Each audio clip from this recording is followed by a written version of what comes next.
orang-orang sering disarankan untuk mempersiapkan diri menghadapi hari tua.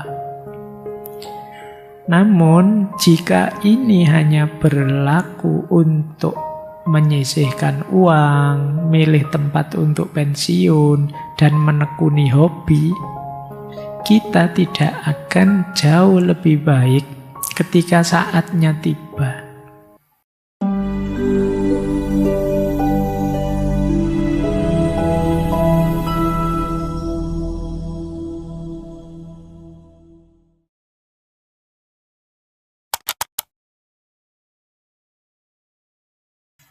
Assalamualaikum warahmatullahi wabarakatuh. Bismillah, mari kita lanjutkan ngaji kita. Bulan ini temanya tentang usia tua. Kita kasih judul menua dengan bahagia. Terus dilanjutkan oleh De Beauvoir. Ada sedikit beda usia tua antara masyarakat lansia kelas atas dengan lansia kelas bawah. Ini agak beda ya. Kalau lansia kelas bawah, miskin secara materi, waktu tua, ya karena memang kelas bawah. Terus fisiknya lelah, rusak tubuhnya ya karena habis-habisan mencari uang pastinya ya, memenuhi kebutuhan ekonomi. Fisiknya mesti terus rusak. Dan tidak dipedulikan secara sosial karena tidak dianggap penting. Dianggap beban di masyarakat. Ini kalau lansia kelas bawah ya. Beda dengan lansia kelas atas. Kelas tinggi, nah, ini awalnya agak beda. Karena lansia kelas atas biasanya kaya. Terus pensiun kan. Dia hidup dengan hasil kerjanya selama ini termasuk pensiunannya. Cuma biasanya dia kehilangan fungsi sosialnya. Sudah tidak jabat lagi, tidak punya kekuasaan lagi. Yang dilakukan apa? Ya mengisi aktivitas dengan hal-hal yang tidak penting, dangkal. Jadi hobi inilah, hobi itulah, sebenarnya tidak terlalu penting juga. Ya karena duitnya banyak. Mungkin main golf lah, mungkin healing kemana-mana lah. Karena uangnya banyak. Kalau yang miskin, ya sudah. Di rumah, tubuhnya rusak, tiap malam kerokan, kemudian greges. Nah, ya kan penyakitnya saja kan beda. Mungkin kalau yang kelas bawah rematik, pegel linu, kemudian kalau yang kelas atas jantung, kolesterol gitu. Jadi ini cuma pada akhirnya sebenarnya dua-duanya nasibnya sama. Apa itu? Tidak dianggap penting. Dicueki secara sosial, disekat dari dunia nyata. Tidak boleh ikut-ikut lagi. Karena dunia ini hanya untuk mereka yang bisa lari cepat. Yang lambat dan pelan tidak bisa. Nah itu nasibnya sama. Jadi beda fasilitas tapi yang dirasakan sama. Sama-sama diabaikan, sama-sama tidak didengarkan. Mungkin ada ruang-ruang yang seolah-olah mereka didengarkan, tapi mungkin itu hanya ruang basa-basi saja. Dengarkan biar tidak marah. Oh ya, terima kasih. Tapi basa-basi. Karena diam-diam masyarakat nganggap mereka tidak penting lagi. Oke.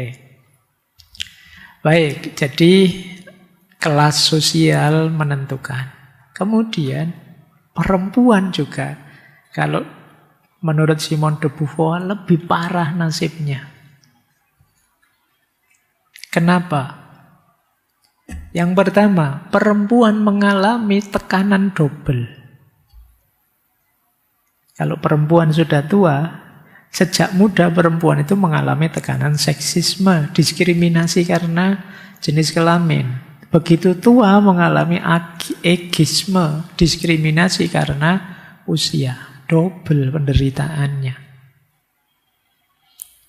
Terus perempuan itu di masyarakat sering dipersonifikasi sebagai simbol kecantikan dan kemudaan. Dan itu selesai kalau sudah tua. Jadi kalau sudah tua ya dia tidak bisa lagi jadi simbol kecantikan atau simbol kemudaan. Secantik-cantiknya perempuan kalau sudah tua ya kecantikannya mesti hilang. Jadi memang jelek itu lebih istiqomah. Kalau jadi kalian yang merasa ganteng, merasa cantik, itu besok pasti berubah jadi jelek. Kalau sudah tua, kalau jelek kan tidak kaget istiqomah. Sejak dulu begitu sudah siap mental. Makanya bersyukurlah kalian yang biasa-biasa saja, tidak terlalu cantik.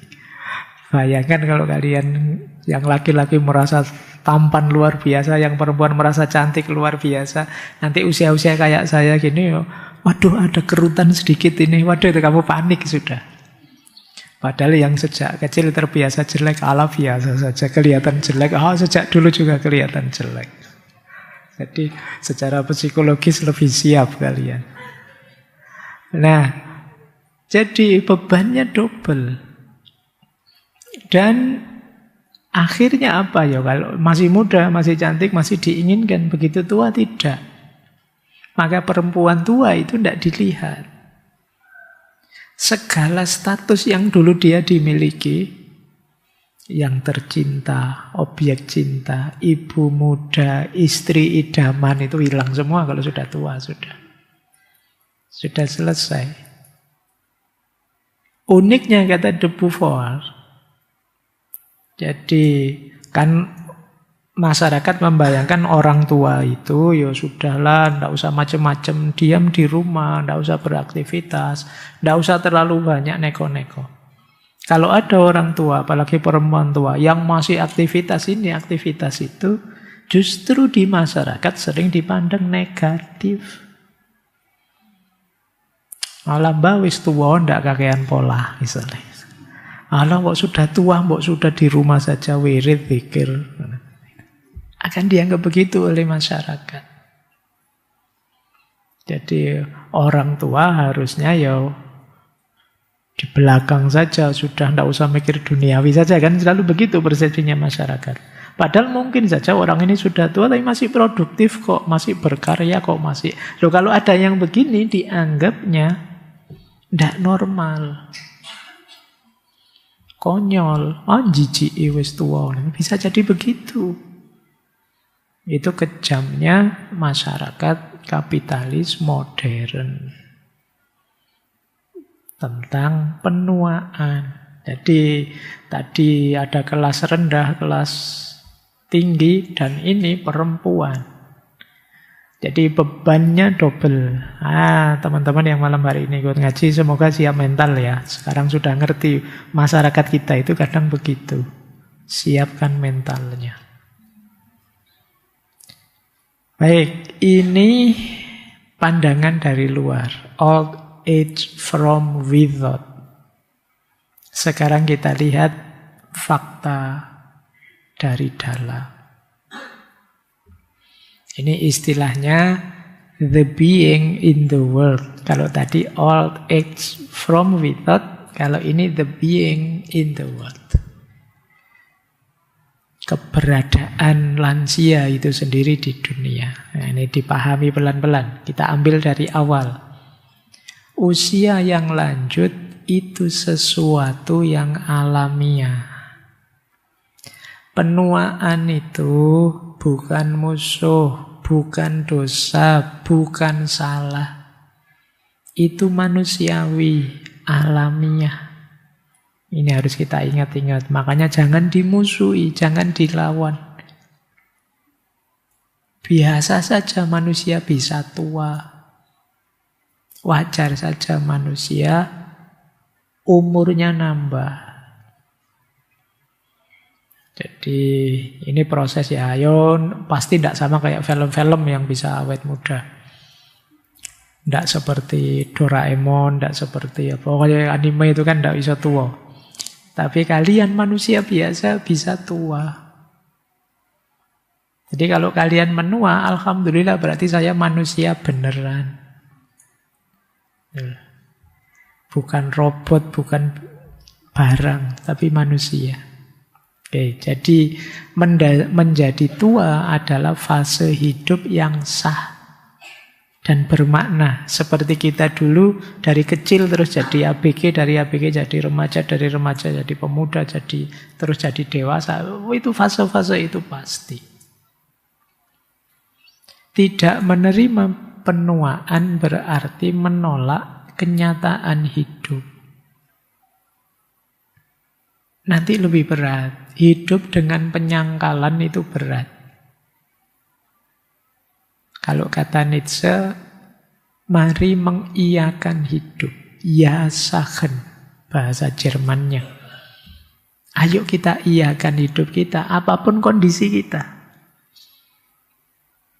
Faktanya kita memang begitu, ya saya terima. Dan saya nikmati sesuai keinginanku. Itu yang disebut orang eksis. Tidak melarikan diri dari kenyataan. Jadi tua itu bukan salah, bukan dosa.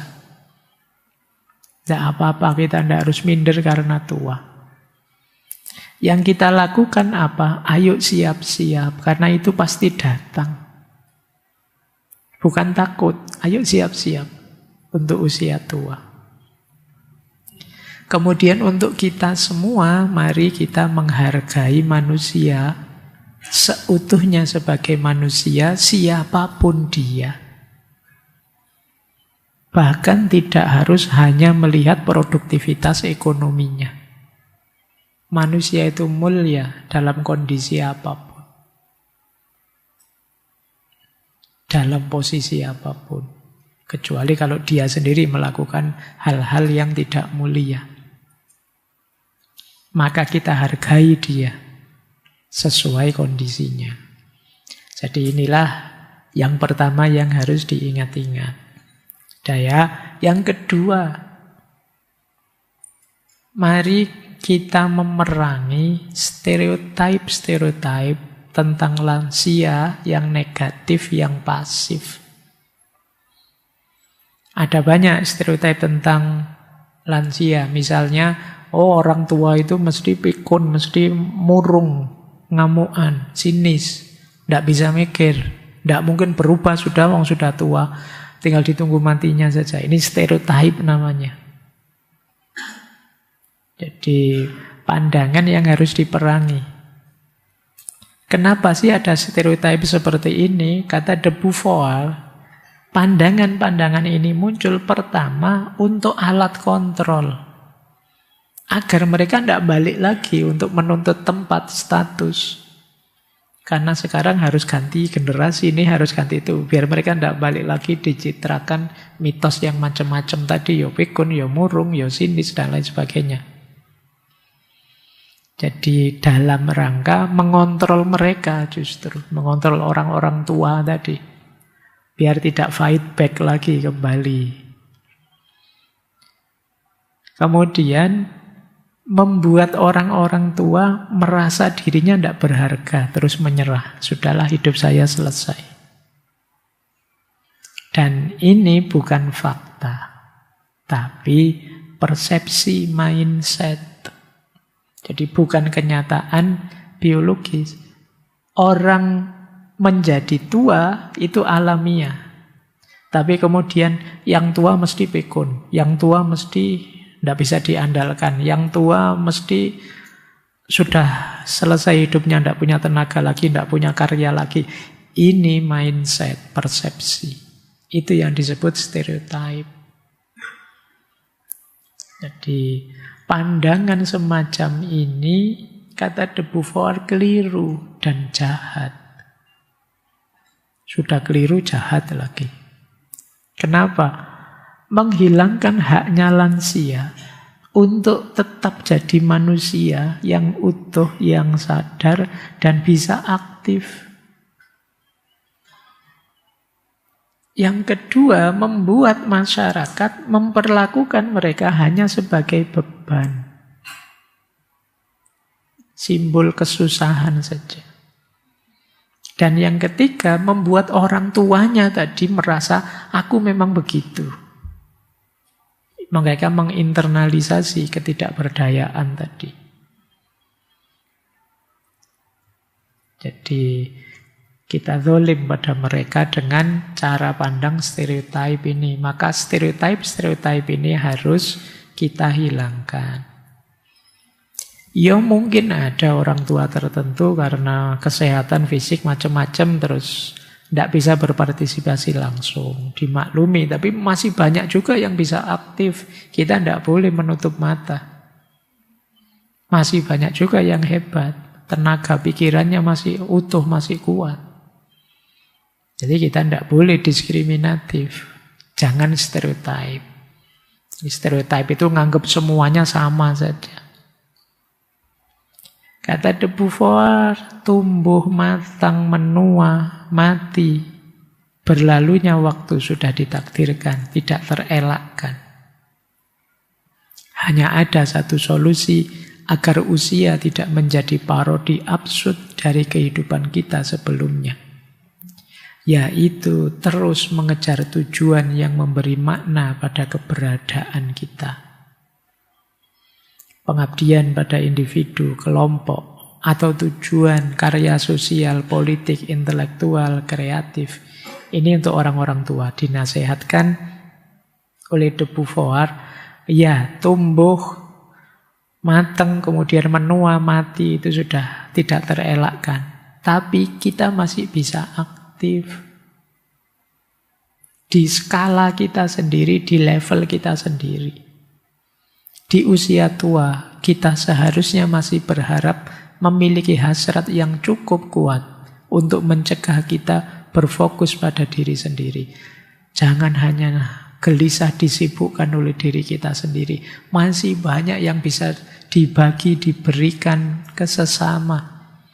Apalagi orang-orang tua punya keunggulan pengalaman. Ada banyak kearifan yang bisa dibagi. Karena itu beliau menyarankan hidup seseorang masih berharga selama dia masih menghargai hidup orang lain melalui cinta, persahabatan, keramahan, dan welas asih. Jadi beliau menyarankan agar tetap para orang tua mendayagunakan akal budi dan berkarya. Ada banyak bukti, kata de Beauvoir, yang menunjukkan bahwa usia itu tidak membatasi karya dan kreativitas. Beberapa dicontohkan beliau. Goethe itu nulis novelnya Faust itu usia 80-an selesai. Michelangelo ngukir gambar masih bisa usia 80-an. Galileo, Newton itu ya tetap melakukan riset-riset sains meskipun fisiknya melemah. Voltaire, Victor Hugo, Bertrand Russell, Mahatma Gandhi, sampai akhir hidup mereka masih produktif, masih aktif. Jadi stigma-stigma, stereotip tadi jelas tidak adil untuk orang tua. Tidak semuanya senegatif yang digambarkan oleh stigma-stigma tadi. Ada sangat banyak contoh sudah tua tapi masih berkarya, masih kreatif, pikirannya masih berdaya guna.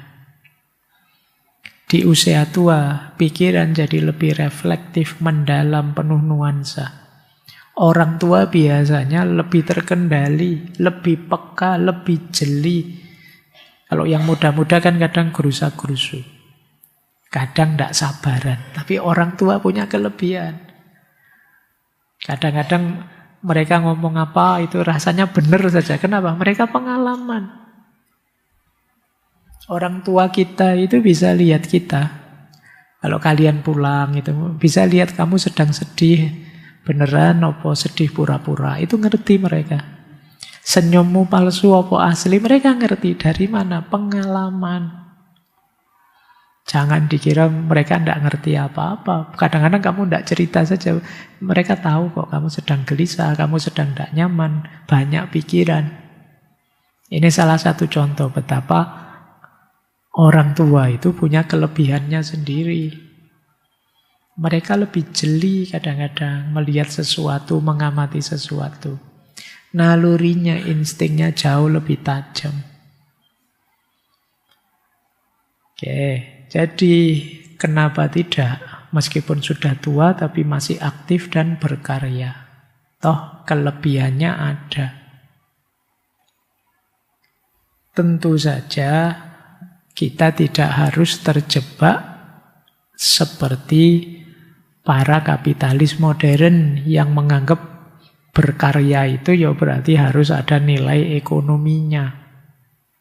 Harus mendatangkan uang. Ada banyak karya yang sangat bermanfaat bagi sesama tapi tidak harus secara ekonomi tinggi. Nulis, membaca, berkebun, mungkin mendidik cucu-cucunya, dialog, berdoa, memimpin masyarakatnya dan mungkin nggak ada bayarannya, nuntun orang ini itu tidak ada bayarannya. Ini tidak ada nilai ekonominya tapi eksistensial. Eksistensial itu menegaskan keberadaan kita. Kalian misalnya ya, saya tidak punya uang Pak, tapi saya Pak, tiap pagi saya nyapu halaman kos-kosan itu. Tidak ada teman yang mau Pak. Itu kan tidak bernilai ekonomi kalian nyapu halaman kos itu. Tapi eksistensial. Di situ kalian membuktikan bahwa aku masih berguna. Meskipun tidak punya duit. Meskipun tidak ada uang, itu saya masih bisa bermanfaat bagi yang lain. Nanti temanmu pulang dari ngaji filsafat, mau pijet, wah, ayo gitu. Itu kamu gunanya besar. Manfaatnya banyak, menyenangkan orang, menggembirakan orang. Mungkin sekedar menemani temanmu yang galau, mendengarkan curhatannya. Itu kan tidak bernilai ekonomi, tapi penting. Apa setelah curhat terus kamu minta bayaran? Kan enggak. Ya sudah apa-apa, tak dengerin saja kamu curhat. Ya saya tidak bisa ngasih nasihat apa-apa. Yang penting kamu lega bisa cerita. Ini saja kan eksistensial sudah. Menegaskan keberadaan kita itu eksistensial. Nah, orang-orang tua apalagi ada sangat banyak hal yang bisa mereka lakukan tentu saja di level mereka. Mungkin tenaga semakin menyusut, tapi pengalaman semakin menumpuk. Wawasan lebih luas. Ketelitian, kesabaran lebih banyak dibandingkan kita yang muda-muda. Jadi rugi loh kita meninggalkan mereka mentah-mentah. Rugi kita kalau sama sekali membuang mereka. Ada banyak pengalaman mereka yang mungkin pelajaran berharga untuk kita. Itu kalau kita sama sekali membuang mereka, sebenarnya yang blunder kita sendiri, yang bunuh diri kita sendiri. Peradaban tidak akan belajar untuk mengembangkan dirinya. Mungkin saja kamu mengulang-ulang saja yang dilakukan sebelumnya. Di situ pentingnya lansia harusnya tetap kita fasilitasi untuk berpikir dan berkarya di level mereka. Yang sudah usia lanjut juga begitu, jangan menyerah. Tetaplah berjuang. Makanya kata Simone de Beauvoir, wajar saja sih mungkin di usia tua orang mengalami krisis identitas dan makna. Perannya hilang, kehilangan sahabat, kesehatan. Karena krisis ini kan sebenarnya tidak hanya orang tua. Sejak kecil pun manusia itu mengalami krisis. Tidak masalah. Jangan karena krisis terus jadi alasan untuk menyerah. Krisis itu tantangan untuk ditaklukkan. Kan dulu pernah saya jelaskan. Manusia itu bahkan sejak balik, kalau bahasa saya, sejak mulai bisa berpikir, itu sudah mengalami krisis. Anak SMP misalnya, itu biasanya krisis yang paling sering dia alami adalah krisis pengakuan. Dia ingin diakui sebagai manusia yang utuh oleh masyarakatnya, oleh orang tuanya. Meskipun biasanya sulit sekali dia mendapatkan itu, karena masyarakatnya masih nganggap dia anak kecil. Itu yang kadang-kadang membuat anak-anak di usia ini itu biasanya terus nakalnya luar biasa. Kenapa? Dia ingin diakui bahwa dia itu sudah manusia yang suaranya perlu didengarkan, pandangannya perlu diperhatikan. Dan dia mengalami krisis pengakuan. Maka dia berjuang untuk bisa mendapatkan pengakuan itu. Kadang-kadang dalam bentuk ekstrim. Termasuk yang belakangan banyak cerita-cerita kelitih dan lain sebagainya. Itu mungkin bagian dari krisis ini. Nanti usia-usia SMA terakhir mahasiswa itu mengalami lagi krisis. Yaitu orang menyebutnya quarter life crisis. Itu biasanya krisismu adalah kecemasanmu tentang masa depan. Besok saya jadi apa ya Pak? Saya ada jodohnya enggak ya Pak? Kok sampai sekarang kok jomblo terus? Jangan-jangan Allah lupa ngasih saya jodoh. Kamu gelisahnya kan ke sana. Pak, saya kuliahnya kok jurusan ini ya Pak? Besok masih ada lowongan kerja enggak ya Pak? Wah, saya kok khawatir saya Pak, masa depan saya Pak, sekarang Indonesia kayak gini, itu kan khawatir. Ini quarter life sudah, kegelisahanmu di situ. Kecemasanmu tentang apa yang terjadi di masa depan. Jadi kalau kalian ngalami itu sekarang, sebagian besar kan mahasiswa ini, tidak apa-apa. Wajar. Jadi seperti nanti pada orang tua ya wajar ngalami krisis seperti ini itu. Bukan alasan untuk kemudian merasa rendah apalagi menyerah. Tidak apa-apa. Masa depan masih 1001 kemungkinan bisa terjadi. Kamu mencemaskan A, bisa saja yang terjadi B. Kamu takut, Pak, besok kalau di masa depan saya miskin gimana Pak? Alah, tidak mesti juga. Bisa saja di masa depan kamu sangat miskin.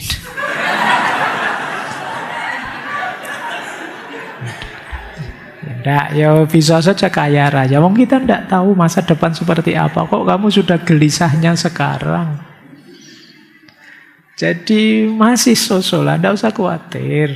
Kita tidak tahu juga yang terjadi di masa depan apa. Kamu sudah capek-capek masa depan dipikir ternyata 3 tahun yang akan datang sudah kiamat misalnya. Terus kamu besok di akhirat menyesal. Ngapain saya kemarin capek-capek kuliah lah, bikin tesis lah, bikin skripsi lah. Wah, ternyata terus kiamat. Gitu maksudnya begitu.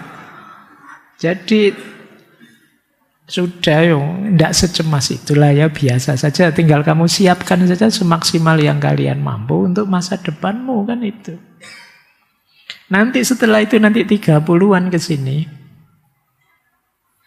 Nanti ada midlife crisis. Midlife crisis itu biasanya secara umum berhubungan dengan penyesalan kita terhadap keputusan-keputusan yang kemarin. Coba dulu saya kuliahnya tidak di filsafat ya. Mungkin itu sudah mulai begitu. Mungkin tidak cuma seperti ini karir saya bisa kaya.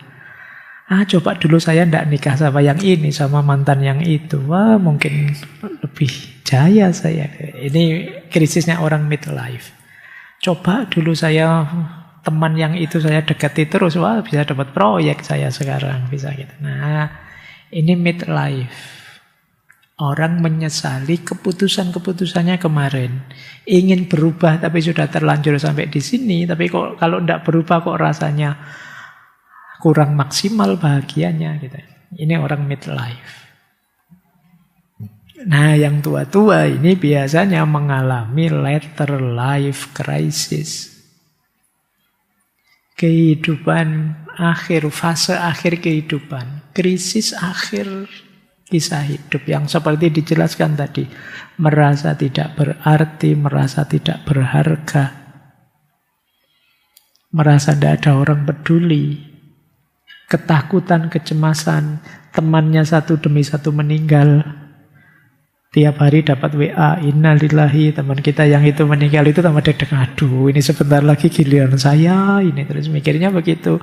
Apalagi terus sakit ini, sakit itu udah gelisah sudah, itu later life sudah. Maka iya manusiawi orang mengalami itu, tapi itu bukan alasan untuk menyerah.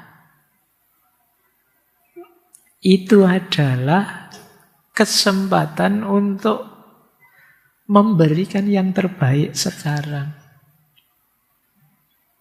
Teman satu demi satu meninggal. Berarti ini saya harus memaksimalkan waktu yang tersisa. Berbuat baik semampu saya. Kata de Beauvoir, manusia itu self-forming being. Manusia itu makhluk yang bisa membentuk dirinya.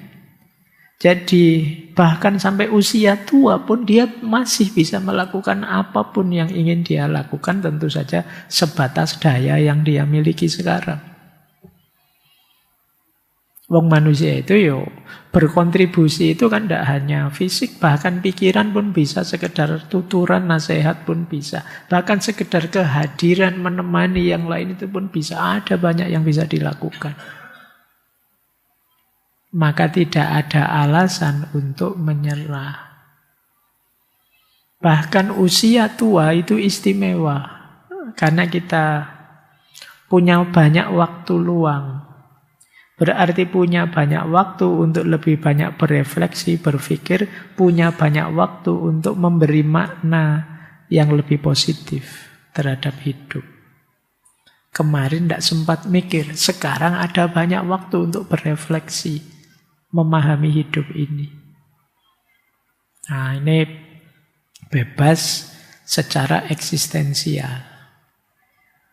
Berarti meskipun usianya sudah lanjut, boleh kok bikin target baru, capaian baru. Saya pingin tahun ini saya bisa melakukan ini, melakukan itu, membantu tetangga yang ini, itu. Menghibur yang kesusahan di sini, di situ boleh. Apalagi sekarang banyak teknologi yang bisa menjembatani keterbatasan fisik. HP, perangkat-perangkat digital terbaru itu bisa macam-macam membantu kita. Jadi jangan menyerah, tetap eksis. Meskipun sudah berusia lanjut. Makanya tema ngaji kita malam ini kan tetap eksis di usia tua. Bukan berarti kalau sudah tua, sudah tidak eksis lagi, tidak. Manusia itu makhluk istimewa yang bisa self-forming. Kalian ingin jadi apa bisa. Baik.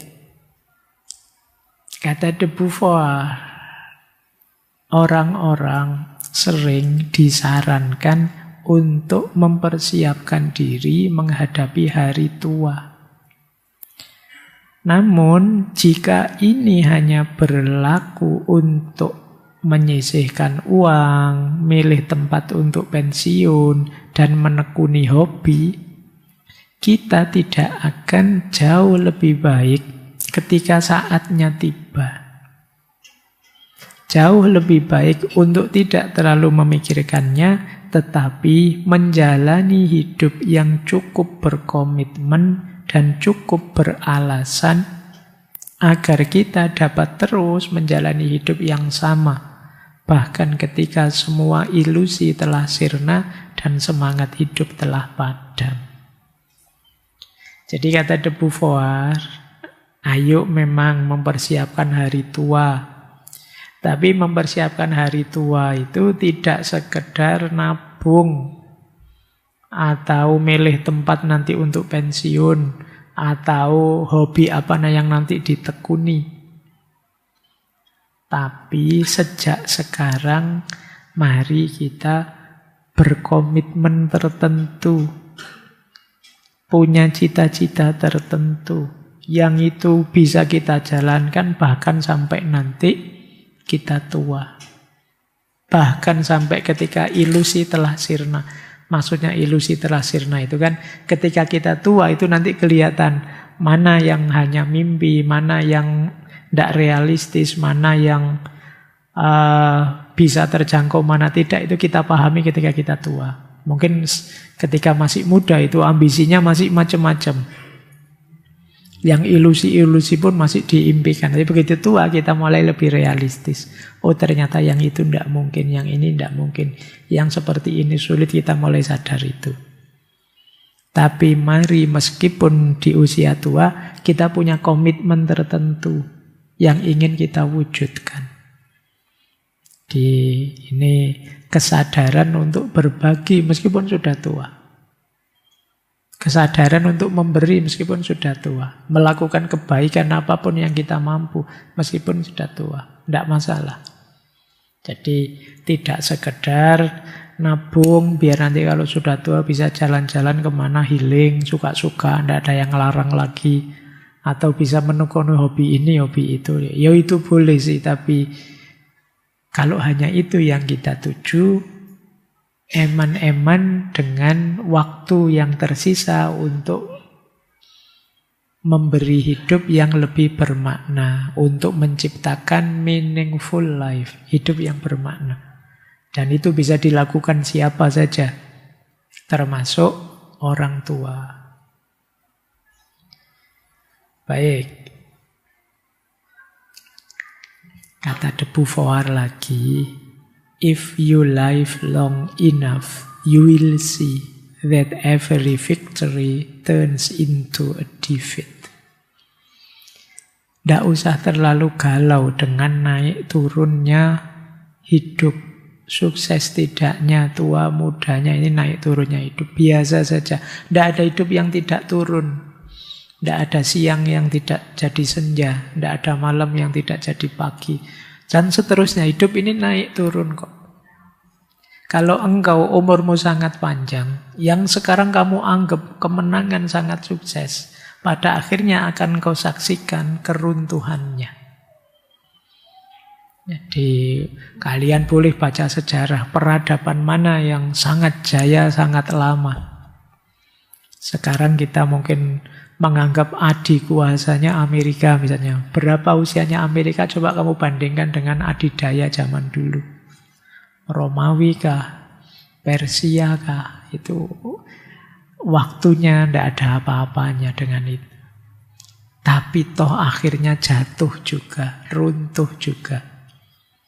Jadi kalau umur kita panjang, kita pasti akan menyaksikan parade kenaikan juga kejatuhan. Karena itu, naik turunnya hidup ini, ayo disikapi wajar saja. Yang penting adalah pemaknaan kita terhadap hidup ini. Ya kalau kita memaknainya serba negatif, serba pesimis, ya hidup ini akan sangat berat. Tapi kalau kita memaknainya serba positif, serba optimis, hidup ini akan menggembirakan. Meskipun di tengah banyak kekurangan, banyak kesulitan, tapi kita tetap bersemangat untuk meraihnya. Jadi ini nasihat dari Simone de Beauvoir. Terakhir, ini kutipan saja sih, nanti ini agak panjang, kalian renungkan ya di kamarmu masing-masing. Apapun negaranya, kapitalis atau sosialis, manusia di mana-mana saat ini ditindas oleh teknologi, diasingkan dari pekerjaannya sendiri, dipenjara, dipaksa menjadi bodoh. Semua kejahatan itu muncul dari kenyataan bahwa dia telah meningkatkan kebutuhannya, alih-alih membatasinya. Selama kebutuhan baru terus tercipta, frustasi baru akan muncul. Jadi kita ini hari ini dalam kondisi ditindas, dalam kondisi terasing, tidak manusiawi. Kita sedang terpenjara. Kita dipaksa jadi bodoh, meskipun kita tidak sadar merasa pintar dan baik-baik saja. Ya, jadi bahkan yang sekolah sekalipun, bahkan yang berpendidikan tinggi sekalipun, sekarang tidak jaminan pintar.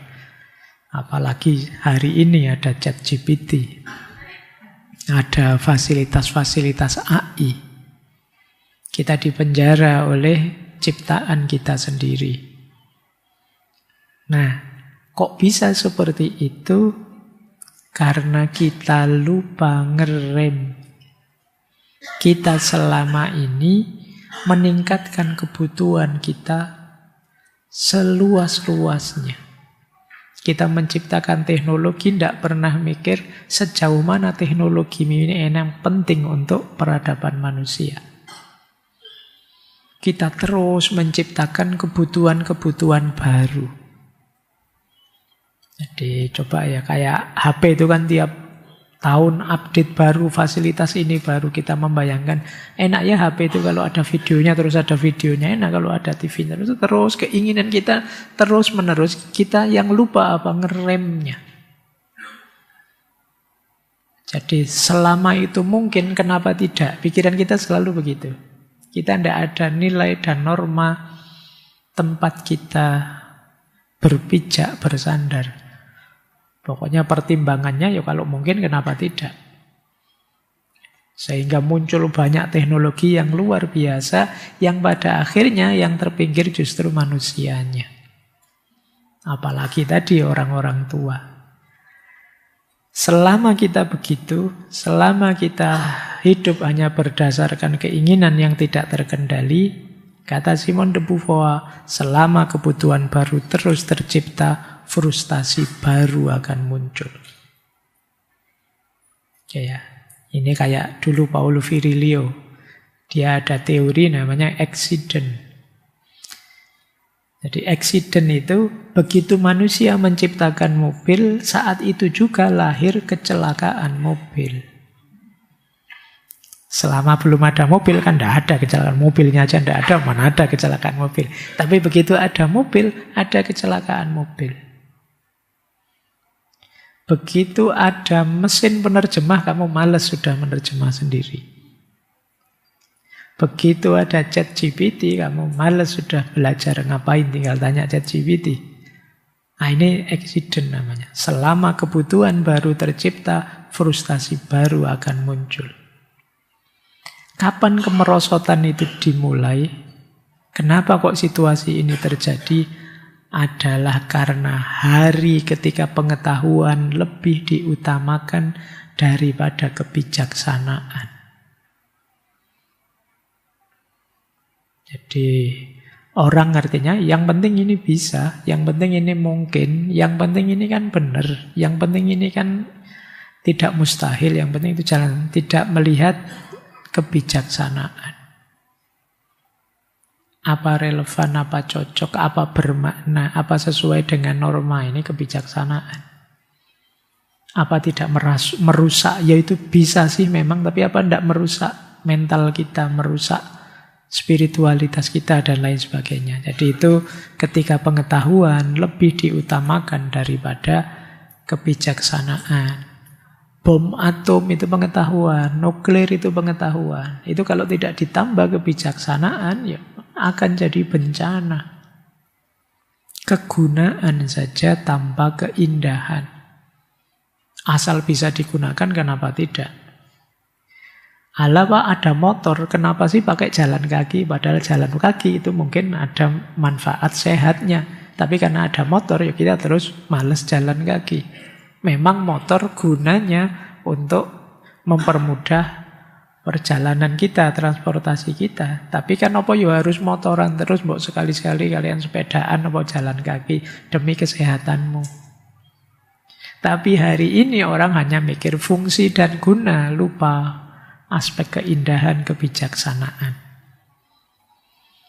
Terus kata de Beauvoir, hanya revolusi moral, bukan revolusi sosial atau politik. Hanya revolusi moral yang akan membawa manusia kembali kepada kebenarannya yang telah hilang. Jadi mari kita renungi ya quote terakhir dari Simone de Beauvoir ini.